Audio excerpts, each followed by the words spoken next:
my contention that maybe Iowa wasn't the best preparation. Was up to something. I called him yesterday. He refused to answer my call. I knew he was up. Go to Paige Beckers. I didn't know it was going to be your opening statement. No, Charles. Comes to being on the homeschool, quote unquote, not theoretically, but tough. Many school kids, they go to. Well, take hope out of. but Charles, you don't pointers when she really is under stress against Golden State. Pattern. Yes, it happened the before. The pattern is we're not gift wrapping her free throws in real games. I believe she is at her best. They can beat the Minnesota Lynx. Right out of the gate, Maurice pushes back hard on the idea that Iowa didn't prepare Clark for the 1BA, pointing out she carried real, nightly pressure to deliver for her team in a way some of her peers, like Paige Buchers at UConn, simply didn't have to. That's a fair, substantive basketball argument about roster construction and pressure, not just a hot take. Career to go to schools where Kobe could be the man. Specifically so, Kobe wouldn't have the same fate that Joe, Kobe's dad, had in his career. He was on the wrong teams. At least he felt we got to make sure you're the man so you can nurture that ability to be the guy. Kobe got to the NBA, got a rude awakening, but he made an adjustment, the internal adjustment. That leads to my final point. When it comes to the Caitlin cult, as you say, Jason, and as Maurice seems to be a card-carrying member of, the Caitlin cult, it doesn't matter what the fans say. In sports, all that matters is what happens on the. This is a preview. And here's the actual media criticism angle driving this whole segment. The claim that Fearless went an entire 10-show stretch, from mid-July into early August, without playing a single Caitlin Clark highlight while she was averaging 29 points and 9 assists a game. That's a specific, checkable claim about editorial choices, not just vibes. In this next game, because Cheryl Reeves they've already stolen a WNBA title from Cheryl Reeve with bogus, fraudulent officiating. She's not going to have it. I want to, Dre, I don't know if I got a great question. Do you want to hop back in here? I'm sure you got something. Ultimately, it's going to come down to where does this season end up going between the three of you WNBA fans? Where do you think the Indiana team ends up? Where does Caitlin Clark end up? The 45-point, 10-assist double-double reference here is completely real. Clark set that mark on July 17th against Seattle, the first 40-10 game in 1BA history, and it's confirmed by ESPN, Yahoo, and the league's own site. If a real historic performance like that doesn't get discussed on a major sports debate show, that's a legitimate editorial choice worth questioning.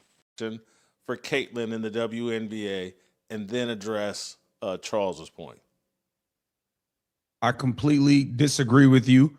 Caitlin Clark wore the pressure of, I got to show up and deliver for my team every night. You know, I can't have 6 points like Paige Beckers and win games at UConn, and nobody talks about it. So unfortunately for her, the frustration about fan-signed discourse getting more airtime than a 32-point, 11-assist game is a real, specific media priorities complaint.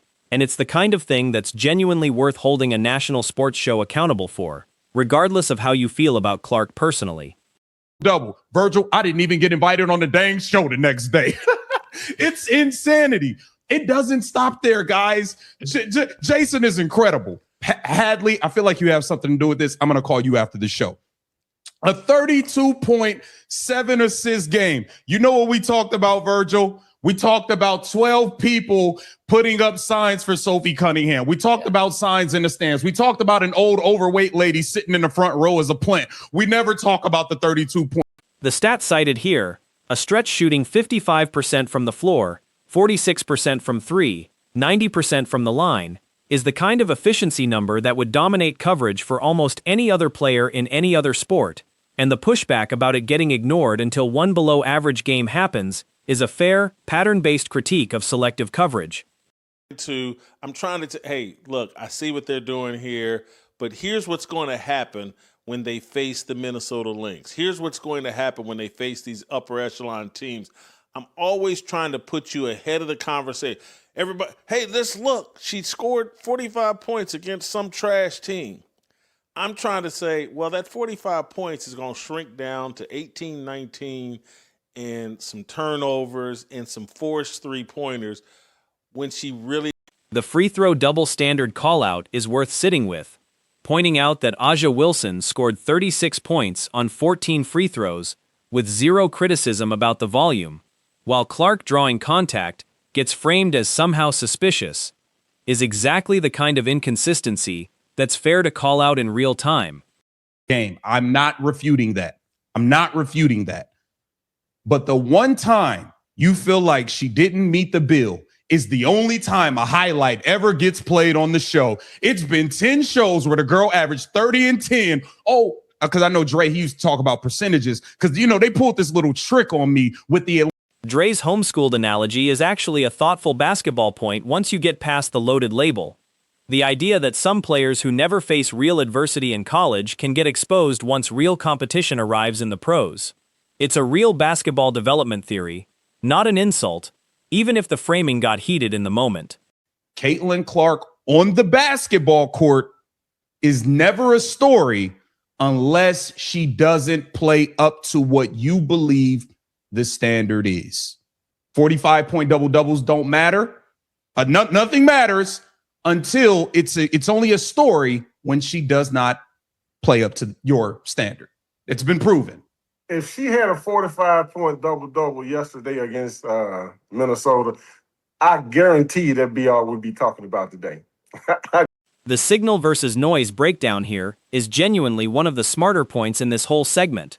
3.9 million Instagram followers, a cult of supporters, and a cult of critics, and the argument that none of that actually matters compared to what happens on the court. That's solid, level-headed media advice for any athlete under this kind of scrutiny.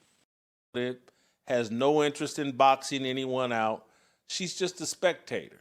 And it's you can see it. It's like it's an effort thing. Hey, that's never been my jam. That's not what I did in high school. That wasn't a priority for me in college.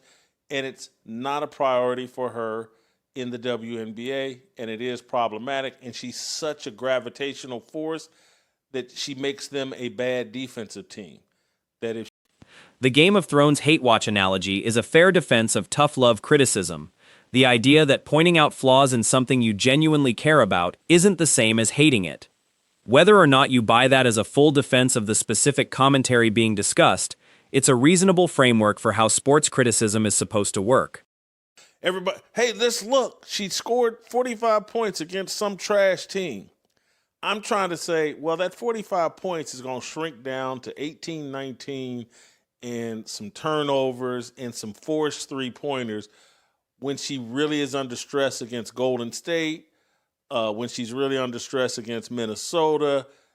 That's my shtick, to put you ahead of the conversation, not just to say, well, it's incredible what she did here with the 45-point deal. The basketball analysis here is legitimate and stat-supported.